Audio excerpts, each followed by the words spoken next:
My criminal record went from here to probably about right there. I hadn't seen my dad for months, and my dad would come in. He used to give me lickings when she'd get out of jail. He'd be in, I didn't raise you to be like this. He always wondered why I was like that, abused. She broke up with my dad. I hadn't seen my dad for months, and my dad would come in the dressing room. My addiction, took me to some rough places in life. My grandpa used to tell me when I was into my addiction, he'd try to talk to me, the one that raised me. Why don't you try straighten your life out? I didn't teach you, I didn't raise you to be like this. He always wondered why I was like that. But when I was a kid growing up, going back to the reserve, I remember when I was young, I remember my mushum being loud, coming home. My uncle Daryl, he's passed away, he'd say, let's go to the room. We'd go to the room, we'd go hide under the bed. He'd plug his ears, I'd plug my ears.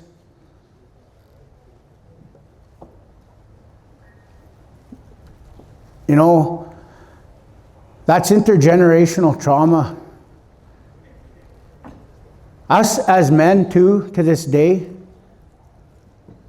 it's all right to cry. It's all right to talk to somebody about your problems.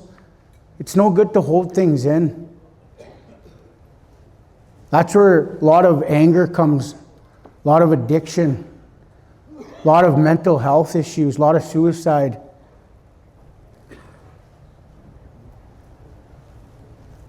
When I went to jail, there was about 70 to 80% men, Aboriginal men in jail, incarcerated. That's a high number, and to this day it still is in the penitentiary too. When I was playing hockey in PA 2 weekends ago, I got asked from one of the refs if I'd ever come and start sharing my story in the penitentiary. I said, for sure, I just need to get a clearance. That's my next goal, is to start sharing my story in jail to these men that been through what I've been through. Talk about grown men crying.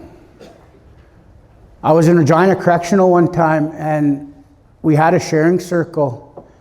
And this one big guy, he had tattoos and everything. He was going to trial, so he's on remand, and he's been to the penitentiary before. He shot up the cop. He didn't hit the cop, but he shot the vehicle while the cop was in there. So he was looking at some serious time. He had a big family too. He's pretty cool. He's a pretty humble guy. I got to know him pretty good. He really liked me because I was open. I was talkative. He knew I was sobering up. We talked about, past. He never really talked about much about what he really did, but then we had the sharing circle. We had a ceremony in jail. And we had a sharing circle after, it was before or after that anyways. He opened up about what happened and what he went through, and he was crying. That really humbled me. I was pitying myself why I was in jail, what I had done. That was nowhere near to what he's going up and facing. But it's all through addiction. It's all through Indian residential schools. I got listed by Beardy's Rage, and I had a guaranteed spot on Willow Creek Thunder, they were called. So I had to move. That was my first time being away from my grandparents that were raising me. And that's where my addiction started. I ended up living with my uncle in Duck Lake. I started smoking weed. I started drinking. I started missing curfew. The love of the game just went away just like that once I first tried drugs and alcohol. I started skipping school, started getting drunk at school. Took me a month and a half. I got kicked off the hockey team, sent back to Prince Albert. And then my addiction was in in deep with me. I didn't even care about hockey. I didn't even want to play house league hockey anymore. I played one more year house league in Prince Albert and midget, and I think I was getting drunk at every game. My grandpa come and watched me play hockey one time, and I fell, right when I got on the ice, I fell over because I was too drunk. We were getting drunk in the dressing room. I didn't realize I hurt my grandpa that much. A man that raised me since I was 5 years old did his hardest to make me become a good person, and you know, he taught me a lot of good values in life though. But you know, my addiction started. For years and years, I always thought I never had an addiction problem. I always thought it was fun. I always thought it was okay. I always thought it was normal. Until I got involved into cocaine when I was age 22. When I took that first line of cocaine, it kind of changed my life around. I was a slave to the drug. I admired drug dealers. I admired people that, you know, had gold chains, nice cars, women, all that popularity in the bar. I become one of those people, where we were getting 10 to 20 kilograms of cocaine flooding the northern Prince Albert. I was stabbed, shot, you know, name it. I lived that lifestyle. I had no hope. For 21 years, I was addicted to alcohol, drugs, cocaine.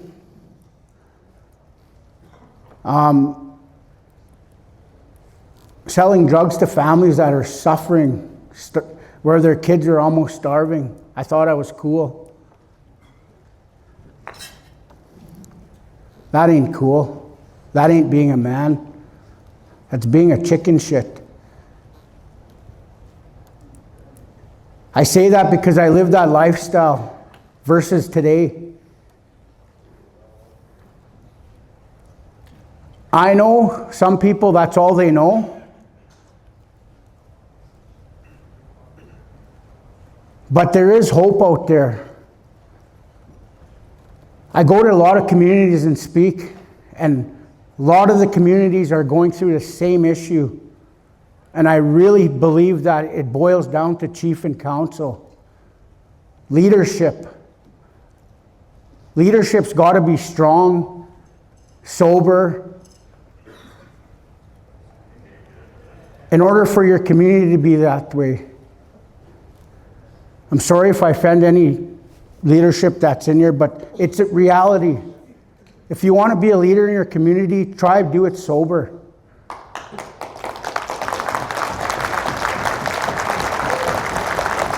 How can you be a role model if you're out getting drunk with your people? How can you be a role model when you're getting high with your people? I'm not just saying this because I'm sober, but it's reality. Our communities need to better ourselves. We need to come together. There's too much heartache going on in each and every community that I've been to. There's elders that sit there and don't know what's going on with their young youth. My Kukum was one of them. Rosalie, Genereaux, strong, powerful woman, just passed away in September. That was my inspiration. That was my rock. When I was feeling down and out, I'd phone my Kukum or I'd go visit her, and she would always make me feel good. My boy, she'd say, don't give up. You're doing a good job. She worried lots about her kids, my dad especially. My dad today, if he seen that hand sanitizer sitting around, he'd steal it and he'd go put it in his drink. That hurts me to see my dad like that. My mom today is a methadone addict. For years I hated my parents. I didn't hate them. I did. I had some hate towards my parents because of what they did to me when I was young. They abandoned me. My mom used to give me lickings when she'd get out of jail. She was in and out of jail for probably 10, 15 years of my life. I wouldn't listen to her. I would talk back to her. I would tell her, you're not my mom. You're not the one raising me.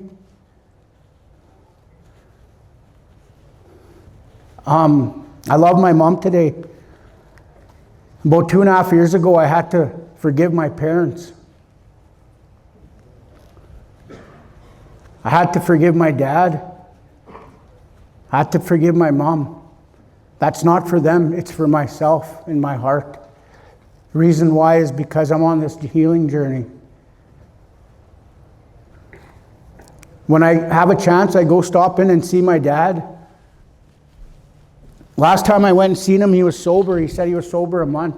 It almost made me cry. But I was talking to my brother not long ago, and he said he's still drinking. When I was playing hockey in these big tournaments, all of a sudden I hadn't seen my dad for months, and my dad would come in the dressing room pissed drunk, embarrassing me. My friends would be like, who is that guy? And I'd put my head down and I'd say, that's my dad. I thought your grandpa was your dad, and those were the things I was ashamed of when I was a kid. I went through a lot of racism growing up in Prince Albert, playing hockey, going to school, getting called you dirty Indian. Your parents are on welfare. Go back to the reservation. But that just gave me more inspiration each and every day. I used to fight back too. I got in trouble lots in school. Like I said, it built a lot of anger up inside. And when I would go back to the reserve, my uncles would call me a little white boy. Go back to the city. So as a kid growing up, I didn't know where I belonged. I love my uncles to this day. They grew up in a dysfunctional home where they seen my grandpa beat the shit out of my grandma each and every time they come home from poker games, the bar, wherever. I was heavily addicted to crystal meth. I used to make fun of people that were on meth when I was this big drug dealer. I bragged about, I'll never do meth, I'll never do meth, and ended up becoming one of them. I went on a 5-year hiatus where my criminal record went from here to probably about right there.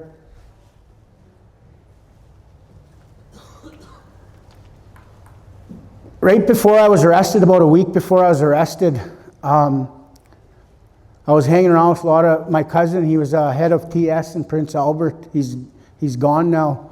But, I was to that point where I was robbing people with masks on. I was up for 7 or 8 days. And we went down to West Flat. We robbed this person. And there was a 5-year-old boy sitting there. And you know what? I thank God, Creator, that boy wasn't hurt. That person obeyed us everything, gave us what we needed. We got out of there. That was bothering me really bad. I was wanted on PA's Most Wanted. I had lost respect for everybody. I was at my lowest.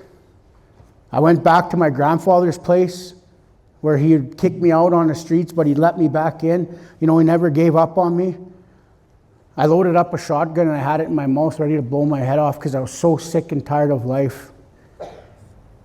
I was getting suicidal, the last 3-4 months that I was getting in, in that destructive path. What stopped me was my grandpa got up to use the bathroom. It was about 3:30 in the morning. I snapped out of it. I fell asleep. I got up. I took off to Saskatoon, and I was shortly arrested. That's the last time I ever did meth. Was on December 31st, 2018. I'm just over 6 years clean and sober.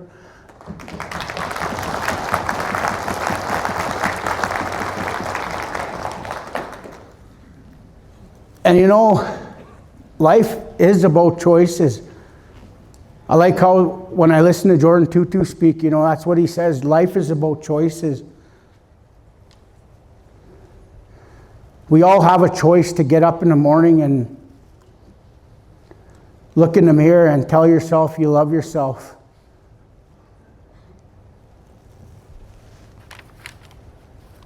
The number one thing I did when I was in jail, when I decided to turn my life around, was I surrendered to the addiction, where I tried to sober up a few times, but I was doing it to save a relationship. I was doing it to please my grandpa. I was doing it to keep a job. I wasn't doing it for Joey. And I didn't succeed. I was 3 months one time, then 8 months, and then I went back out for about 10 years, and I ended up getting into crystal meth. One of the worst drugs that's out there, that's ripping each and every community. When I was in treatment in Regina Correctional, the percentage rate of a full-blown meth addict is 98% go back to jail or end up dead. 2% stay sober, and today I'm that 2%, and I'm very grateful for that. I fight hard every day for my recovery. It's hard some days, being clean and sober. You're dealing with your own emotions, your mental, your thoughts. When I was lost in addiction, when I try sober up, I would get weak and I would go right back to the bottle. I'd go back to my friends to numb that pain that I never solved. I get asked this lots, do you have kids? No, I don't. This girl I was with for 14 years had 5 miscarriages, which really spiraled my life into heavy addiction too. I lost my grandma at the same time. I just kind of gave up on anything and everything. I started selling drugs really lots, and shortly after I got heavily addicted to meth. I was doing that to numb the pain. I wasn't grieving properly. My grandma was very special, the one that raised me. She was like my mom. I was dope sick. I was hungover at her funeral. I didn't even want to be there. When I got home, it hit me hard. What did I do? I went back to the drug to numb the pain. Today, I get up every morning. I thank Creator for another day. No matter where I am, I have my smudge kit in my truck. I smudge. I ask for strength. I ask for guidance. I ask for a kind heart, healthy mind. My routine is very key in my recovery. I was at CrossFit at 5:30 this morning. That's a big part of my recovery. I've been doing a lot of ceremony sweats, which is really good. That helps me lots too. And you got to be consistent in your routine. Discipline. Discipline on who you're going to hang around with. You lose a lot of friends when you sober up too. A lot of times, a lot of people, a lot of men are scared to be alone.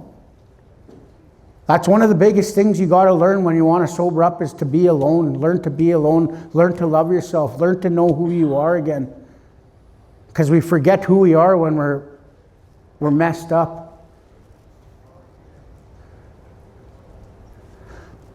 I love this path I'm on because I'm learning each and every day who I am, what I want to do.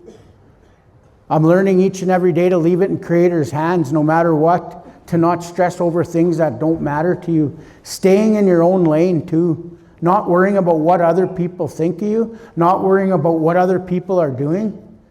When I was playing hockey in these big tournaments, all of a sudden I hadn't seen my dad for months, and my dad would come in the dressing room pissed drunk, embarrassing me, my friends would be like, who is that guy? And I'd put my head down and I'd say, that's my dad. I thought your grandpa was your dad, and those were the things I was ashamed of when I was a kid. I went through a lot of racism growing up in Prince Albert, playing hockey, going to school, getting called you dirty Indian. Your parents are on welfare. Go back to the reservation. But that just gave me more inspiration each and every day. I used to fight back too. I got in trouble lots in school. Like I said, it built a lot of anger up inside. And when I would go back to the reserve, my uncles would call me a little white boy. Go back to the city. So as a kid growing up, I didn't know where I belonged. I love my uncles to this day. They grew up in a dysfunctional home where they seen my grandpa beat the shit out of my grandma each and every time they come home from poker games, the bar, wherever. I'm thinking about my life, why I ended up in jail. Because, growing up as a child, I remember my father beating the crap out of my mom. I was about 4 or 5 years old when they split up. My mom just had enough of it, enough of the abuse. She broke up with my dad, left him. My dad went to alcohol. My mom went to drugs. And there was me. My grandparents raised me, which I'm grateful for, but still, as that inner child, I was still affected by intergenerational trauma.